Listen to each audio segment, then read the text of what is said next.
ขณะนี้ท่านกำลังฟังสถานีวิทยุกระจายเสียง FM 104.5 เมกะเฮิรตซ์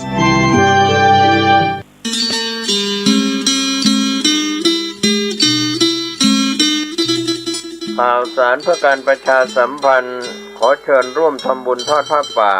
สร้างถนนทางเข้าสวนป่าสามัคคีธรรมสถานที่ปฏิบัติธรรมบ้านสามัคคีตำบลบ้านผืออำเภอจอมพระจังหวัดสุรินทร์สถานที่จัดงานกุฏิพระธรรมโกษาจารย์คณะหนึ่งวัดมหาธาตุท่าประจันกรุงเทพกำหนดการวันพุธที่16 กุมภาพันธ์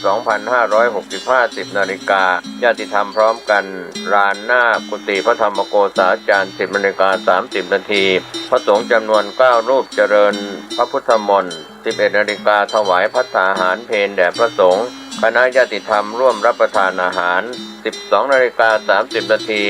กล่าวสัมโมทนียกถา 13 นาฬิการ่วมทอดผ้าป่าสมทบทุนสร้างถนนทางเข้าสวนป่าสามัคคีธรรมร่วมทอดผ้าป่าออนไลน์ได้ที่ธนาคารไทยพาณิชย์สาขาบางลำพูเลขที่บัญชี114-214-9897สอบถามรายละเอียดเพิ่มเติมได้ที่0946626935ได้ทุกวันก็เป็นส่วนงานบุญงานกุศลทอดผ้าป่าสามัคคีคณะญาติธรรมจากส่วนกลางและก็จังหวัดสุรินทร์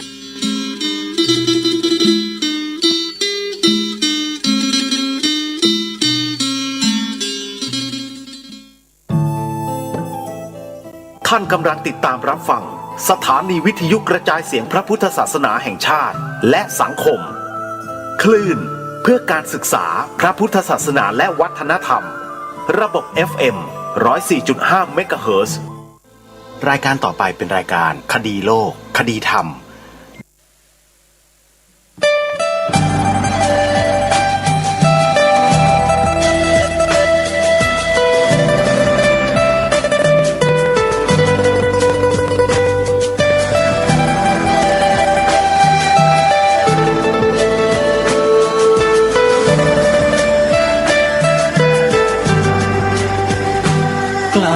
คิด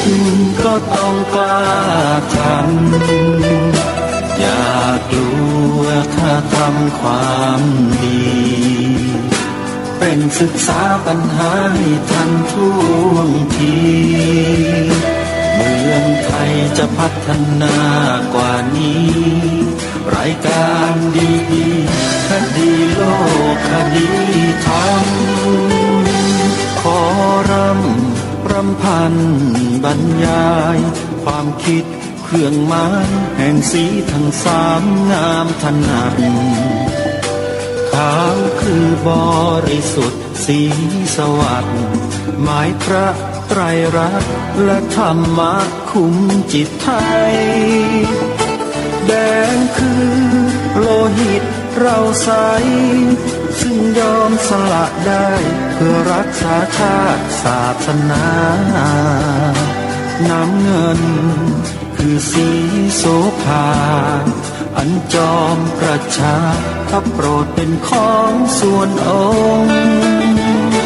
จับริ้วเข้าเป็นไตรรงค์จึงเป็นสีธงที่รักแห่งเราชาวไทยทหารอวตารนำไปยงยุทธวิชัยวิชิตก็ชูเกียรติสยามประเทศไทยที่เจริญมั่นคงมาได้จนถึงทุกวันนี้มิได้เกิดขึ้นจากความหวาดกลัวอย่างคลาดเขลาแต่บรรพบุรุษไทยของเราทุกยุคทุกสมัยล้วนแต่มีความกล้าหาญและชาญฉลาดปกป้องเอกราชสร้างชาติให้เกิดความมั่นคง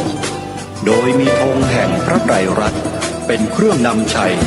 จึงเป็นที่มาที่ไปของรายการคดีโลกคดีธรรมกล้าคิดก็ต้องกล้าทำอย่ากลัวถ้าทำความดี เร่งศึกษาปัญหาให้ทันท่วงทีเมืองไทยจะพัฒนากว่านี้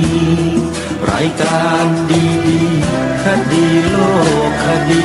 ธรรมรายการดีๆคดีโลกคดีธรรม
26 มกราคม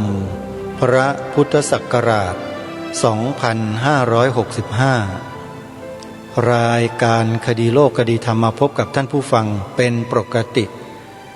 วันจันทร์ถึงวันศุกร์และวันเสาร์อาทิตย์ทางสถานีวิทยุแห่งนี้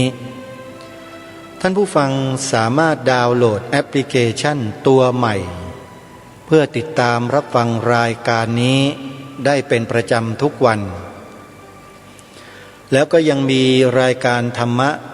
สาระที่ดีๆที่ทางสถานีวิทยุพระพุทธศาสนาทั่วประเทศได้นำมามอบให้กับท่านผู้ฟังถึงในมือในที่นี้ก็คือในมือถือของทุกท่านถ้าหากท่านได้ดาวน์โหลดแอปพลิเคชันนี้ไว้ในโทรศัพท์เท่ากับว่าท่านได้พกสถานีวิทยุพระพุทธศาสนาทั่วไทยไปตามที่ต่างๆได้แม้แต่ในนอกประเทศแอปพลิเคชันชื่อว่าวิทยุพุทธศาสนาทั่วไทย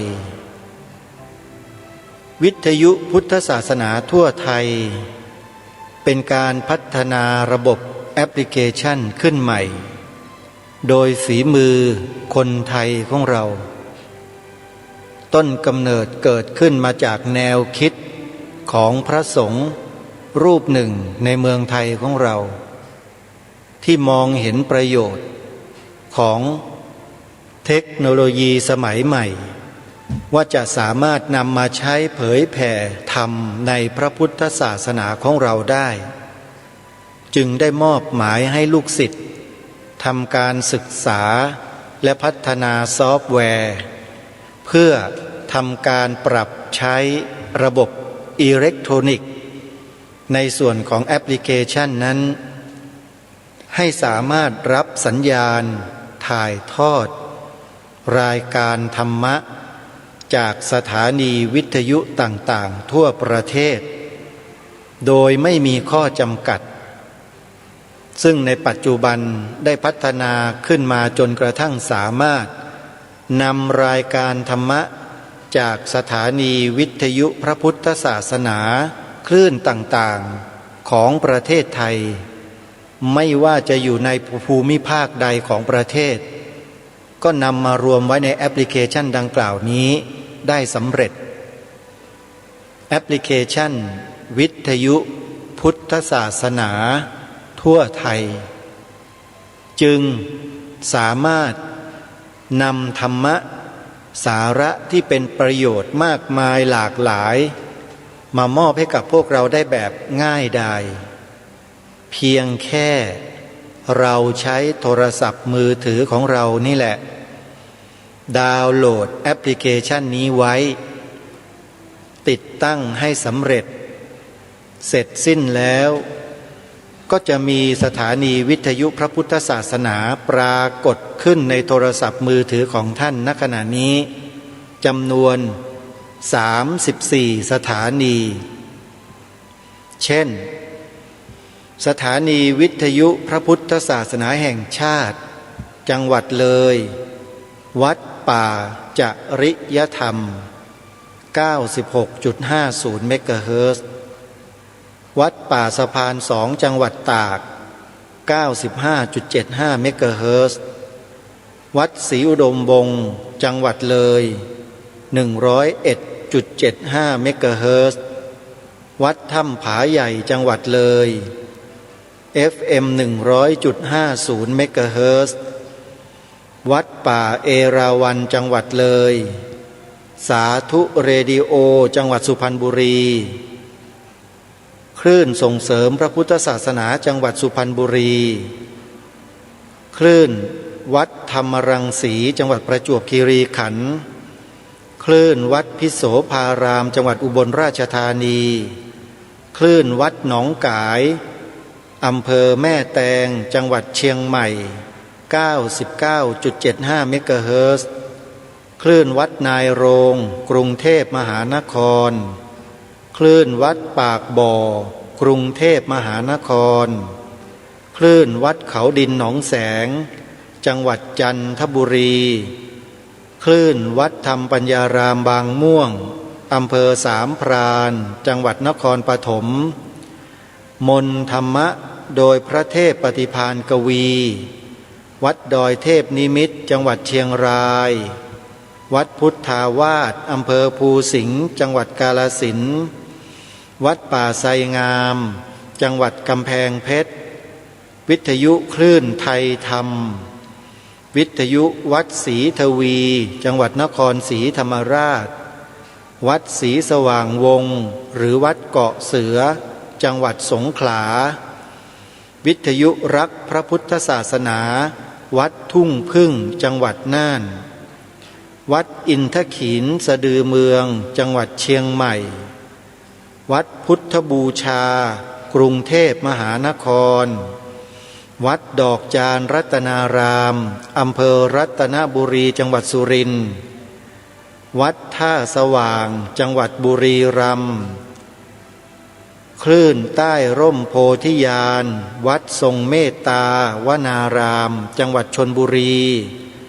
วัดบึงบวรสถิตจังหวัดชลบุรีวัดเจริญธรรมถาวรจังหวัดกาฬสินธุ์สถานีวิทยุวัดเทพชุมพลจังหวัดอุดรธานีวัดสันป่ายางหลวงจังหวัดลำพูนวัดพระพุทธบาทตากผ้าอำเภอป่าซางจังหวัดลำพูนวัดบ้านปลาคูนอำเภอโพนทรายจังหวัด101 104.50 เมกะเฮิรตซ์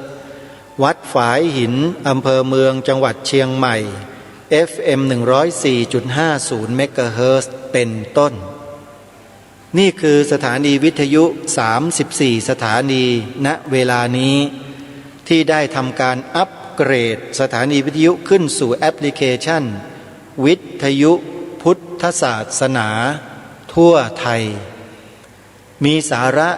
ดีๆจากสถานีวิทยุเหล่านี้ให้ท่านสาธุชนได้เลือกเปิดรับฟังได้โดยสะดวกตลอด24ชั่วโมงเราจะมีธรรมะขององค์สมเด็จพระสัมมาสัมพุทธเจ้าอยู่เคียงข้างชีวิตของเราไปโดยตลอดเมื่อเราปรารถนาจะฟังธรรมะเมื่อไรเพียงแค่หยิบโทรศัพท์มือถือของเราขึ้นมาเปิดหน้าจอแตะไปที่แอปพลิเคชันวิทยุพุทธศาสนาทั่วไทย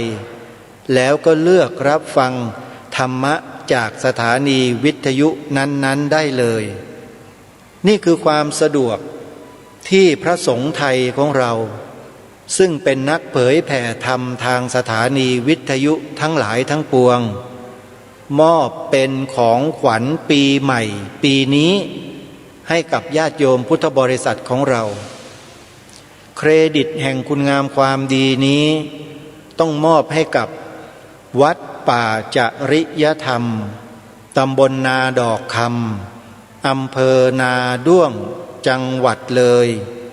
โดยพระครูจริยสารธรรมท่านนิรุตเจ้าคณะอำเภอนาด้วงจังหวัดเลยโดยมอบหมายให้ลูกศิษย์ฝีมือฉกาจอย่างทิศโชคเป็นผู้ศึกษาและพัฒนาแอปพลิเคชันนี้ขึ้นมาจนสำเร็จครูบาอาจารย์รูปใดที่เป็นผู้อำนวยการสถานีวิทยุต่างๆทั่วประเทศนะครับถ้าต้องการที่จะอัปเกรดสถานีวิทยุของท่านขึ้นสู่แอปพลิเคชันนี้ให้แจ้งผ่านมาที่รายการคดีโลกคดีธรรมได้เลยหรือจะโทรศัพท์ไปแจ้งที่วัดป่าจริยธรรมโดยตรงก็ได้นะโทรไปที่วัดป่าจริยธรรมโดยตรงก็ได้นะครับโทรไปที่หมายเลขโทรศัพท์083-327-5700อีกครั้งนะเบอร์โทรศัพท์ของวัดป่าจริยธรรม083-327-5700ซึ่งในขณะนี้ที่วัดป่าจริยธรรมกำลังจัดงานปริวาสกรรมมีพระสงฆ์เข้าอยู่ปริวาสกรรมจำนวนหนึ่งใครจะร่วมทำบุญถวายภัตตาหารเช้าภัตตาหารเพลน้ำปานะถวายค่ากระแสไฟฟ้าค่าอุปกรณ์เครื่องใช้ต่างๆในการจัดงานของวัดป่าจริยธรรมนะโยมนะโยมก็โทรศัพท์ไปที่หมายเลขดังกล่าวได้เลยเพื่อที่จะแจ้งความประสงค์ขอร่วมสมทบเป็นกองทุนดูแลพระภิกษุสงฆ์อยู่ปริวาสกรรมแล้วก็มีญาติโยมอุบาสกอุบาสิกานุ่งขาวห่มขาวมาร่วมปฏิบัติธรรมที่นี้ด้วยใครจะร่วมเดินทางไปปฏิบัติธรรมก็ยังมีเวลาเหลืออยู่อีก5 วันโยมประมาณ4 วันขอไป4 วันนะฮะเพราะงานนั้นจะไปสิ้นสุดลงในวันที่30 มกราคมมีงานมาตั้งแต่วันที่21 มกราคมแล้วเมื่อวันศุกร์ที่ผ่านมาวันนี้วันพุธเข้าสู่วันที่6แล้วนะโยมนะเข้าสู่วันที่6แล้วยังเหลืองานอีก4 วันไม่นับวันนี้นะ4 วันใครจะร่วมบุญถวายภัตตาหารเช้าภัตตาหารเพลแด่พระสงฆ์โทรศัพท์ไปได้นะโยมนะหมายเลขโทรศัพท์083-327-5700อันนี้ก็เป็นอีกวัดหนึ่งที่ทางรายการคดีโลกคดีธรรมได้รับความอนุเคราะห์ให้ออกรายการทางคลื่นวิทยุของวัดนี้คือวัดป่าจริยธรรมวัดป่าจริยธรรมยังมีถาวรวัตถุที่กำลังก่อสร้างซึ่งยังไม่แล้วเสร็จเป็นศาสนสถานสำคัญประจำวัดนั่นก็คือมหาอุโบสถของวัดป่าจริยธรรมหลังนี้จะใช้เป็นประโยชน์หลายประการนอกจากจะทำสังฆกรรมในโรงอุโบสถโดยปกติแล้วก็ยังสามารถใช้ประกอบกิจการทางพระพุทธศาสนาได้อีกหลายรายการเช่นหลักๆก็คือใช้เป็นสถานที่อบรมวิปัสสนากรรมฐานให้กับผู้ที่สนใจทั้งฝ่ายบรรพชิตและคฤหัสถ์ได้ใช้สถานที่นี้ศึกษาเรียนรู้การภาวนาที่ถูกต้องโดยมีวิทยากรผู้ทรงความรู้ความสามารถทางด้านพระธรรมวินัยมาให้การอบรมสั่งสอนวิธีการต่างๆให้ได้รับความถูกต้อง ตามหลักมหาสติปัฏฐานสี่ใครที่มีส่วนร่วมในการสร้างมหาอุโบสถของวัดป่าจริยธรรมแห่งนี้ท่านจะได้อานิสงส์บุญตลอดกาลทุกเมื่อแล้วท่านจะได้ปัญญาบารมีในการสร้างสถานที่อบรมศีลธรรมเจริญวิปัสสนากรรมฐานท่านสาธุชนทุกท่านการที่เรามีส่วนร่วมสนับสนุนกิจกรรมทางพระพุทธศาสนานั้นถือว่าเป็นความโชคดีของพวกเรามากในฐานะที่เราเกิดมาเป็นมนุษย์แล้วได้มาพบพระพุทธศาสนาได้รักษาพระสัทธรรมด้วยการนับถือศึกษาเรียนรู้และปฏิบัติตามแถมเรายังช่วยส่งเสริมสนับสนุนด้วยกำลังของเราไม่ว่าจะเป็นแรงกายแรงทรัพย์แรงปัญญาในการเผยแผ่พระพุทธศาสนาอีกด้วยบุญก็จะเพิ่มพูนยิ่งขึ้นสำหรับบุคคลนั้นๆเพราะฉะนั้นอย่ารอช้าท่านสาธุชนได้ยินข่าวว่าวัดวาอารามไหนสร้างอุโบสถสร้างศาลาปฏิบัติธรรมจัดกิจกรรมอื่นๆอะไรก็แล้วแต่ให้พวกเราได้ร่วมด้วยช่วยกันนะโยมนะวัดป่าจริยธรรมจบไปแล้วนะฮะก็ยังมีอีกวัดหนึ่งที่อาตมาภาพจะขอแนะนำให้ญาติโยมสาธุชนได้มีส่วนร่วมในการส่งเสริมสนับสนุนวัดนี้จัดปริวาสกรรมตลอด365วันพูดง่ายๆก็คือว่าเปิดวัดให้พระสงฆ์มาชำระศีลตลอด24ชั่วโมงไม่เว้นแต่ละวันคือเปิดให้อยู่ปริวาสกรรมกันทั้งปีทั้งชาติทำไมถึงต้องทำเช่นนั้นอาจจะมีญาติโยมถามมันจำเป็นมากเลยหรืออาตมาภาพจะตอบแทนวัดนี้ให้นะโยมนะจำเป็นที่ตอบว่าจำเป็นก็เพราะเหตุว่าวัดที่จะจัดงานปริวาสกรรมซึ่งเป็นกรรมใหญ่ที่สุดในโลกเนี่ยนะฮะหายากมากๆญาติโยมจะเคยได้ยินว่าวัดนั้นจัดปริวาสกรรมวัดนู้นจัดปริวาสกรรมวัดนั้นเดี๋ยวจัดวัดปริวาสกรรมแล้วเขาจัดกันแค่9 คืน10 วันเท่านั้นเองแค่นั้นก็ย่ำแย่ไปทั้งวัดแล้วโยมทำไมล่ะทางวัดก็ต้องดูแลค่าใช้จ่ายอาหารการขบฉันน้ำท่าไฟฟ้าอุปกรณ์ที่จำเป็นสำหรับพระสงฆ์ที่มาอยู่ปริวาสกรรมในแต่ละกิจกรรมในแต่ละช่วงซึ่งเป็นงานหนักเป็นกรรมใหญ่ในที่นี้ไม่ได้หมายถึงเวรถึงกรรมนะโยมอาตมาภาพพูดรวบๆต้องขออภัยท่านผู้ฟังด้วยคำว่ากรรมใหญ่ก็คือสังฆกรรมใหญ่เป็นสังฆกรรมที่ต้องใช้พระสงฆ์นั่งหัตถบาตอยู่ในโบสถ์เพื่อสวดยัตติเนี่ยเป็นจำนวนมากที่สุดในโลกเรียกว่าใช้วีสติวรรคเวลาสวดอภานนะโยม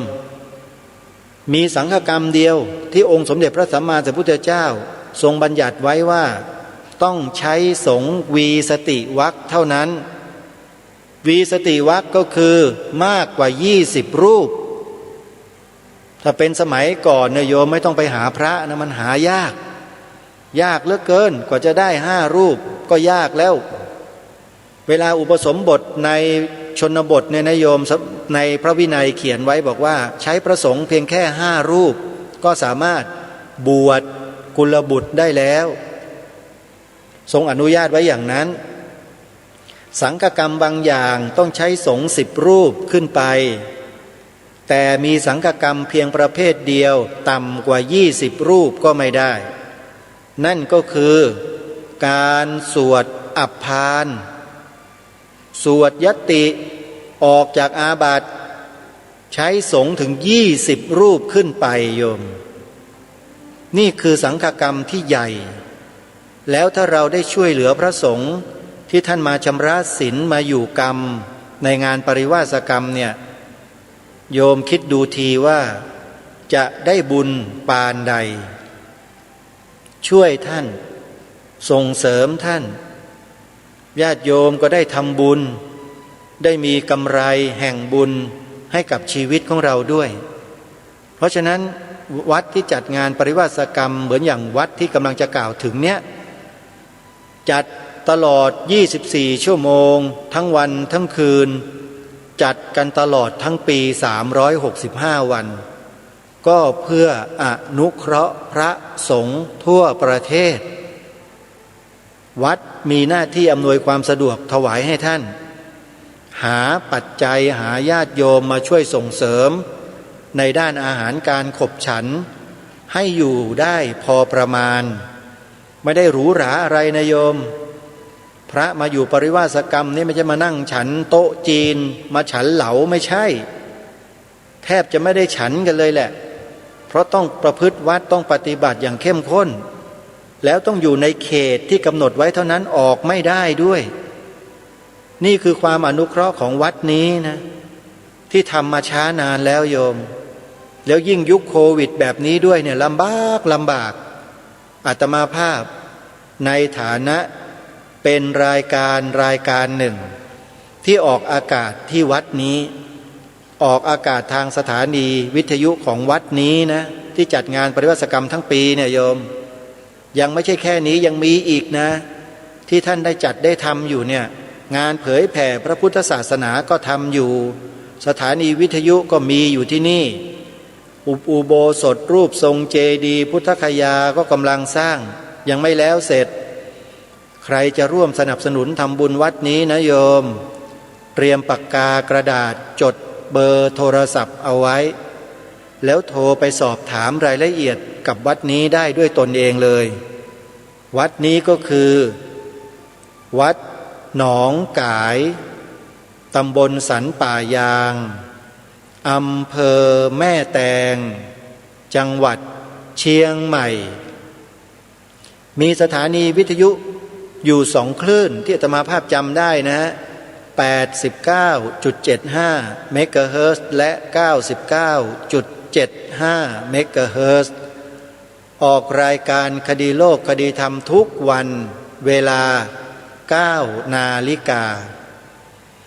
9 โมงเช้าญาติโยมเปิดคลื่นวัดหนองกายฟังเลย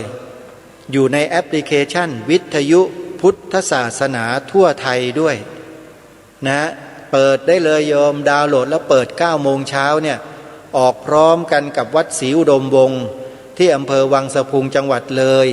ของท่านอาจารย์พระครูอุดมวรานุวัตรเดี๋ยวก็จะกล่าวถึงวัดศรีอุดมวงศ์เหมือนกันนะวันนี้มาทำความรู้จักวัดเหล่านี้นะโยมว่าท่านทำอะไรกันบ้างอย่าลืมนะโยมวัดหนองกายเนี่ยเหนื่อยนะท่านจัดปริวาสกรรมทั้งปีนี่เหนื่อยมากโยมช่วยท่านพระอาจารย์นะพระอาจารย์ประหลัดประเสริฐถือว่าเป็นพระที่ทำงานหนักอีกรูปหนึ่งนะใครจะร่วมบุญก็โทรศัพท์ไปได้ที่หมายเลขนี้นะโยมนะ091-798-6956 และ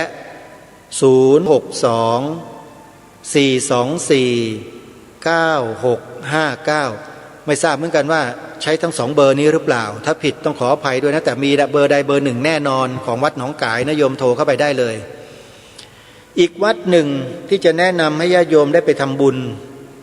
วัดนี้ดูแลเลี้ยงดูสามเณรไว้เป็นจำนวนมากเปิดเป็นสำนักเรียนปริยัติธรรมแผนกสามัญเพื่อช่วยเหลือลูกหลานชาวอีสานที่ยากไร้ไม่มีทุนการศึกษาในการส่งเสริมให้ลูกหลานเยาวชนได้ศึกษาเล่าเรียนตามปกติในระบบการศึกษาตามปกติได้เนี่ย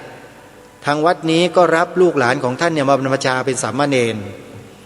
รับมาบรรพชาเป็นสามเณรแล้วก็ให้ศึกษาเล่าเรียนปริยัติธรรม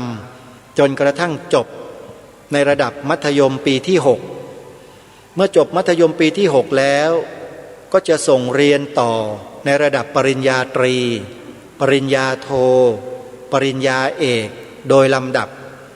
อันนี้ขึ้นอยู่กับความสามารถของสามเณรแต่ละรูปว่าสามารถที่จะพัฒนาความรู้ตนเองขึ้นไปสู่ระดับอุดมศึกษาได้หรือไม่วัดนี้อนุเคราะห์ลูกหลานชาวอีสานโดยตรงแต่ลูกหลานชาวจังหวัดอื่น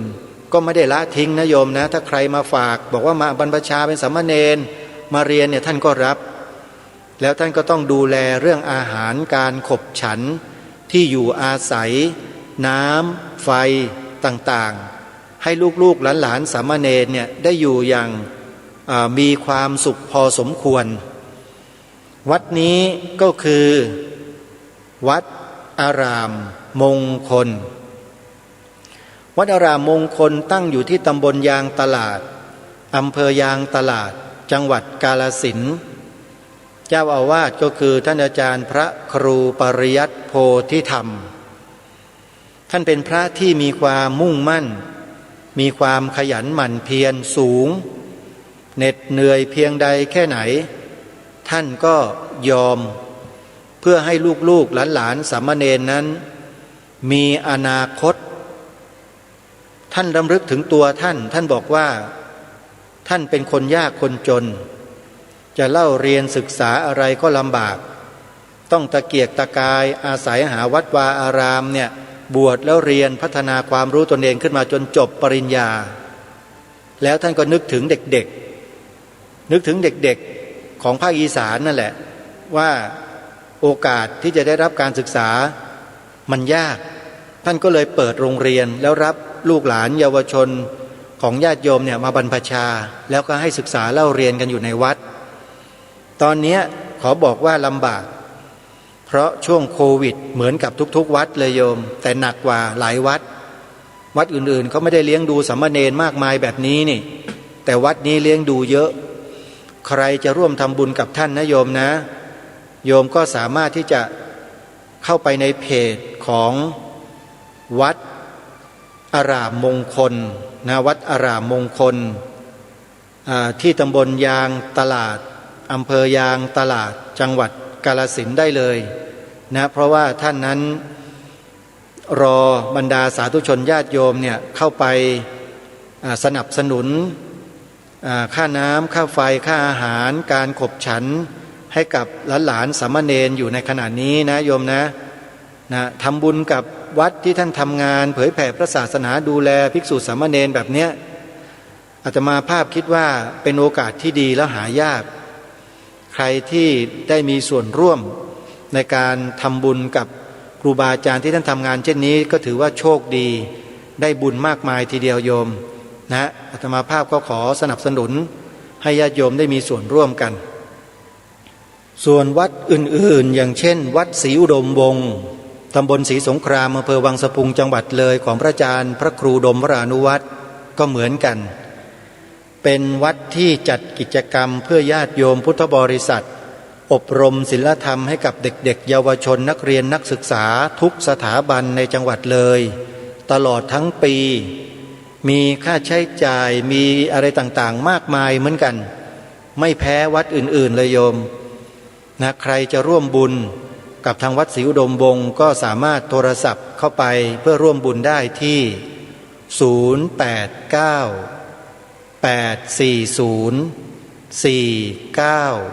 0894049668นอกนั้นวัดอื่นๆญาติโยมก็สามารถตรวจสอบหรือฟังรายการจากวัดนั้นๆได้ด้วยตัวของท่านเองท่านประกาศถึงกิจกรรมใดๆเราก็มีส่วนร่วมกับกิจกรรมนั้นๆของครูบาอาจารย์ของเราเป็นการทำบุญที่สะดวกในยุคปัจจุบันนี้มากเลยโยมทำไม่ต้องมากโยมทำกันเรื่อยๆทำกันบ่อยๆแล้วก็ช่วยกันทำทุกคนบุญก็จะล้นบุญก็จะเต็มสำหรับเราท่านทั้งหลายและสิ่งที่จะได้ก็คือพระบวรพุทธศาสนาของประเทศชาติบ้านเมืองของเรานั่นเองก็ขอฝากท่านสาธุชนไว้ในวันนี้สำหรับเวลาที่เหลือในช่วงต่อไปนี้ก็จะนำสาระจากหนังสือพระราชนิพนธ์เทศนาเสือป่าที่ค้างไว้เมื่อวาน มาอ่านให้พวกเราได้สดับรับฟังกันต่อท่านขุนจิตจรูนหรือท่านร้อยตำรวจโทจิตจารุพัฒน์ท่านได้เขียนบอกลูกบอกหลานเอาไว้ก่อนที่จะตายแล้วท่านก็นำลูกหลานท่านก็นำเอาบทความเนี้ยมาพิมพ์ใส่หนังสืออนุสรณ์งานพระราชทานเพลิงศพเมื่อปีพระพุทธศักราช 2504 ไว้ด้านหลังของบทพระนิพนธ์เทศนาเสือป่าซึ่งเป็นหนังสืออนุสรณ์งานศพของท่านก็ถือว่าท่านเป็นผู้ใหญ่ท่านหนึ่งเป็นนายตำรวจท่านหนึ่งที่เป็นสัมมาทิฏฐิแล้วเวลาจะสอนลูกสอนหลานก็ใช้หลักธรรมในทางพระพุทธศาสนาเนี่ยมาสอนมาบอกก็ถือว่าเป็นข้อมูลที่น่าสนใจแล้วเป็นเครื่องบ่งบอกให้แก่พวกเราได้รู้ได้เห็นอย่างเป็นหลักฐานชัดเจนว่าผู้หลักผู้ใหญ่ของเราในสมัยอดีตเขาจะมีแนวความคิดในลักษณะเช่นนี้ด้วยกันทั้งนั้นเลยบนผืนแผ่นดินไทยของเราเนี่ยส่วนมากก็จะเป็นแบบนี้เป็นผู้ใฝ่ศีลใฝ่ธรรมได้รับการปลูกฝังศีลธรรมมาตั้งแต่เล็กแต่น้อย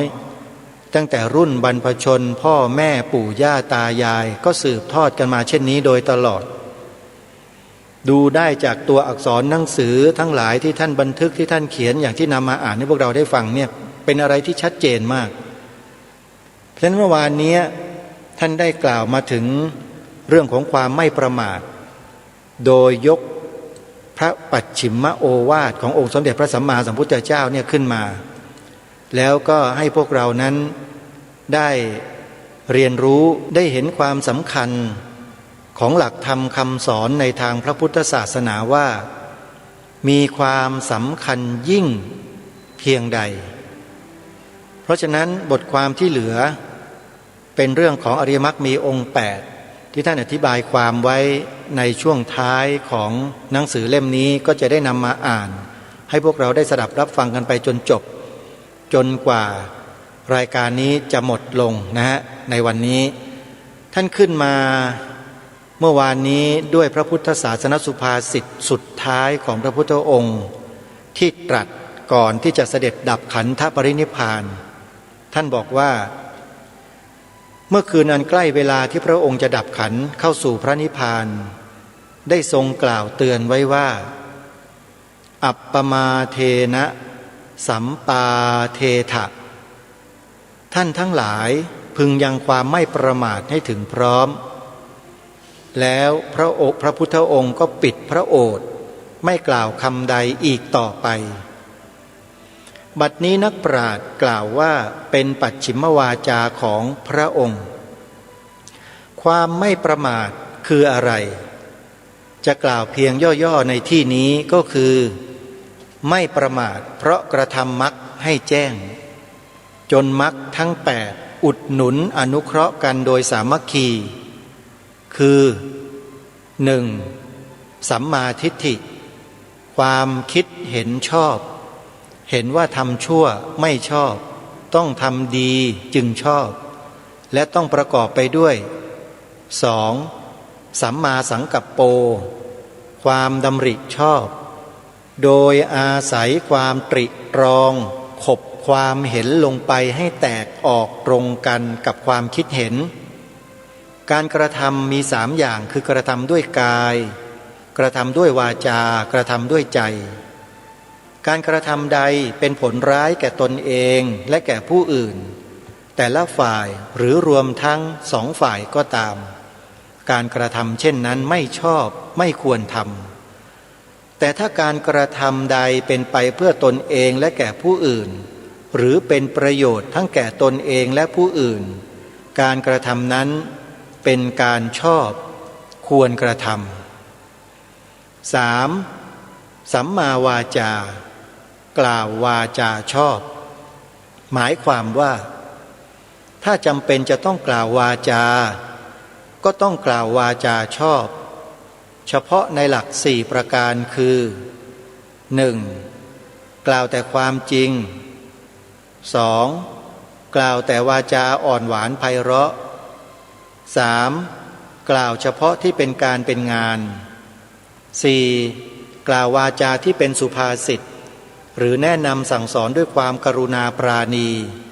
เว้นวาจาชั่วที่ตรงกันข้ามอย่างเด็ดขาด 4. สัมมากัมมันโตประกอบการงานชอบถ้าจะต้องประกอบการงานด้วยกำลังกายหรือจะต้องกล่าวออกทางวาจาหรือจะนึกคิดด้วยจิตใจก็ให้เป็นไปในลักษณะช่วยตนเองและผู้อื่นให้ได้ประโยชน์สุขหรือรอดพ้นจากทุกข์ภัยทั้งภพนี้และภพหน้าช่วยให้สามีภรรยาคู่ครองกันด้วยความปกติสุข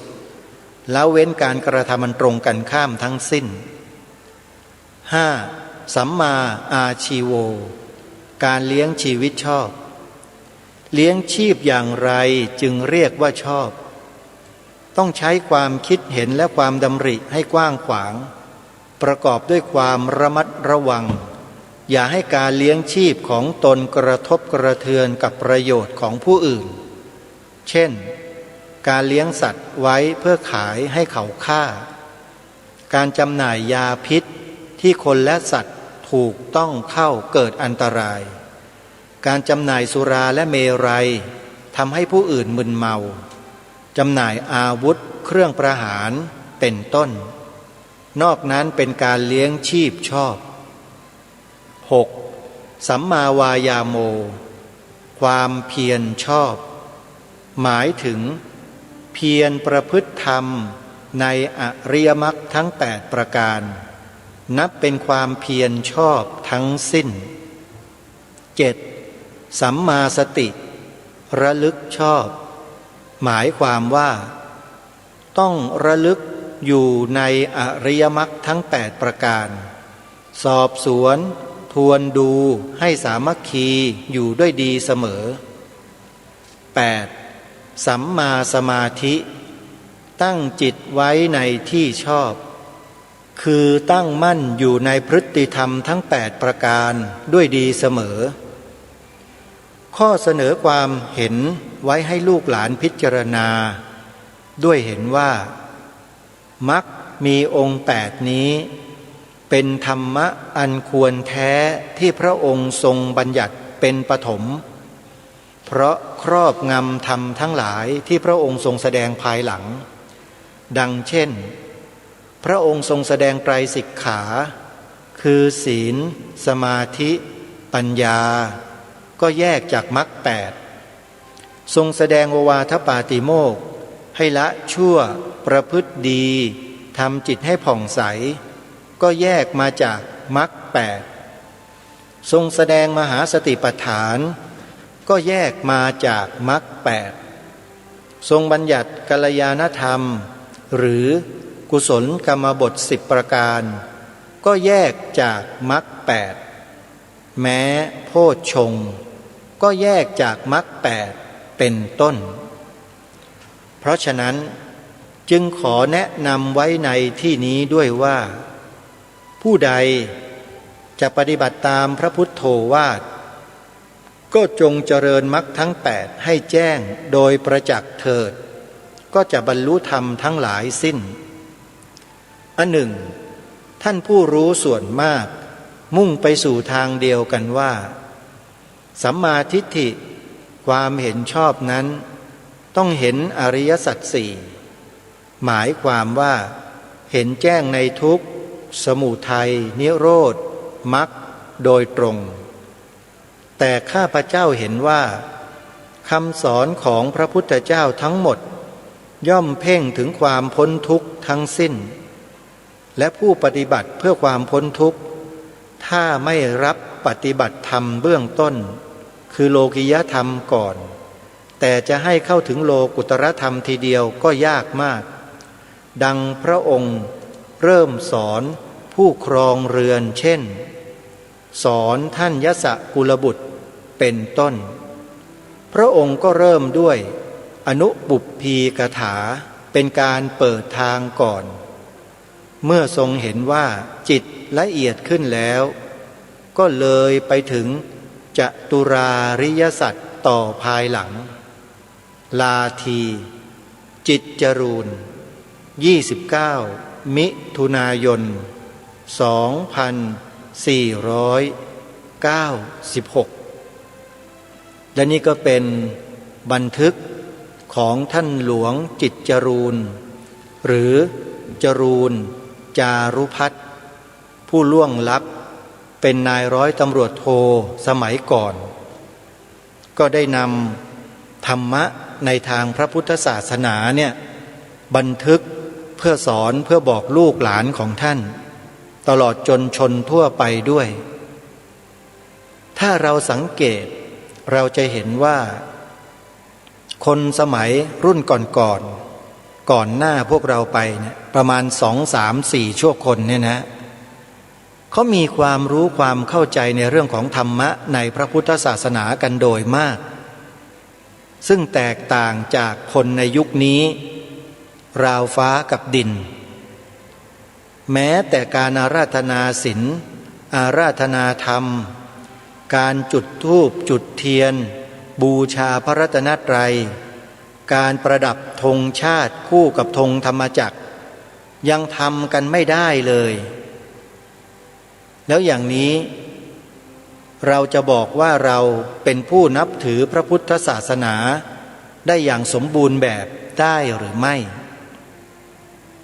ท่านผู้ฟังทั้งหลายเราต้องช่วยกันเป็นหูเป็นตาช่วยกันนำหลักของพระพุทธศาสนาเนี่ยไปปฏิบัติให้เห็นแจ้งให้รู้จริงแล้วช่วยกันถ่ายทอดให้กับลูกหลานเยาวชนคนเพื่อนสนิทมิตรสหายญาติพี่น้องของเราให้เร็วที่สุดก่อนที่อะไรมันจะสายเกินแก้บัดนี้เทคโนโลยีสมัยใหม่ล้ำสมัยสุดๆกำลังเข้ามาโดยลำดับแค่เพียงแอปพลิเคชันวิทยุพุทธศาสนาทั่วไทยแค่แอปเดียวที่ประกาศเปล่าให้พวกเราดาวน์โหลดเพื่อที่จะติดตามรับฟังศึกษาธรรมะสาระดีๆทั้งหลายทั้งปวงที่ครูบาอาจารย์ของเราท่านได้จัดได้ทำไว้เนี่ยพวกเราเองก็ยังไม่คิดจะทำกันได้เลยแล้วอย่างนี้จะรักษาพระพุทธศาสนากันได้อย่างไรสมัยก่อนการจะฟังธรรมะศึกษาธรรมะทั้งทีเนี่ยลำบากยากเย็นแสนเข็ญยิ่งกว่าขนเข็นครกขึ้นภูเขาเสียอีกท่านเชื่อไหมจะไปฟังเทศจะไปฟังธรรมที่นั่นที่นี่ก็หาครูบาอาจารย์อธิบายธรรมก็ยากเย็นแสนเข็ญจะศึกษาเรียนรู้ธรรมจะอุปสมบทไปอยู่วัดนั้นวัดนี้เพื่อเล่าเรียนศึกษาก็ยากเย็นแสนเข็ญแค่ไหนซึ่งต่างจากปัจจุบันนี้ราวฟ้ากับดินขนาดมีธรรมะป้อนให้ถึงกับมือถือของเราเนี่ยนะเรายังไม่สนใจกันเลยเนี่ยแล้วอย่างเนี้ยจะว่ายังไงก็มีวิธีเดียวก็คือจะต้องกระตุ้นเตือนสำนึกของพวกเราชาวพุทธเนี่ยให้นำสิ่งเหล่านี้กลับมาแล้วก็เตือนสติพวกเราว่าอย่าไปเห่อเหิมกับเทคโนโลยีสมัยใหม่ที่ส่งผ่านข้อมูลที่ไร้สาระเหล่านั้นมากนักเลยอย่าไปใส่ใจให้มันมากนักเลยมันไร้สาระและไร้ประโยชน์โดยสิ้นเชิงสาระที่เราจะนำไปได้หลังจากชีวิตนี้สิ้นลงหรือตายไปแล้วจากโลกนี้เนี่ยก็คือธรรมะของพระพุทธเจ้าท่านจิตจรูนหรือท่านขุนจิตจรูนที่กล่าวไปเมื่อสักครู่ก็พูดชัดเจนอยู่ว่าไม่มีอะไรหรอกที่มนุษย์จะทำไม่ได้มนุษย์ทำได้ดีที่สุดแล้วดีกว่าคนทั่วไปหรือสัตว์โลกทั่วไปมากมายด้วยเพราะฉะนั้นญาติโยมพุทธบริษัททั้งหลายเราในฐานะที่เป็นมนุษย์เราอย่ายอมพ่ายแพ้ต่อสิ่งต่างๆที่มันรุมเร้าเข้ามาในอายตนะตาหูจมูกลิ้นกายใจของเรานี้เลยเราจงยืนหยัดด้วยสติสัมปชัญญะแล้วนำอริยมรรคมีองค์8ที่ท่านขุนจิตจรูนท่านได้กล่าวไว้เนี่ย มาศึกษาเรียนรู้ให้เข้าใจแล้วนำไปปฏิบัติตามเถิดจะเกิดผลดีแก่ชีวิตของท่านทั้งในทิฏฐธรรมิกัตถประโยชน์และในสัมปรายิกัตถประโยชน์แล้วก็จะเกิดสูงสุดก็คือปรมัตถประโยชน์พ้นทุกข์ทั้งปวงได้จริงๆจึงฝากท่านสาธุชนผู้ฟังทุกท่านว่าไม่มีอะไรที่จะสูงส่งเสมอเหมือนเท่ากับธรรมะในทางพระพุทธศาสนาของเราแล้วเราจะไปกระหายไปวิ่งหาสิ่งใดกันอีกเล่าธรรมะของพระพุทธองค์นี่แหละเป็นอริยทรัพย์อันประเสริฐอันเลิศซะยิ่งกว่าแก้วแหวนเงินทองใดๆทั้งสิ้นจงแสวงหาธรรมะกันเถิดวันนี้เวลาของรายการหมดลงแล้วอาตมาภาพต้องขอสมมุติยุติรายการไว้แต่เพียงเท่านี้ช่วงท้ายรายการจะขอเปิดเพลงพระราชนิพนธ์ของล้นเกล้ารัชกาลที่6ให้พวกเราได้ฟังทิ้งท้ายกันเพลงนี้เตือนสติคนไทยในยุคปัจจุบันได้เป็นอย่างดีคอยติดตามรับฟังกันในช่วงท้ายรายการขอความสุขสวัสดีในธรรมแห่งองค์สมเด็จพระบรมศาสดาสัมมาสัมพุทธเจ้าจงปรากฏเกิดมีขึ้นในจิตใจของท่านผู้ฟังทุกท่านทุกคนเทินขอเจริญพร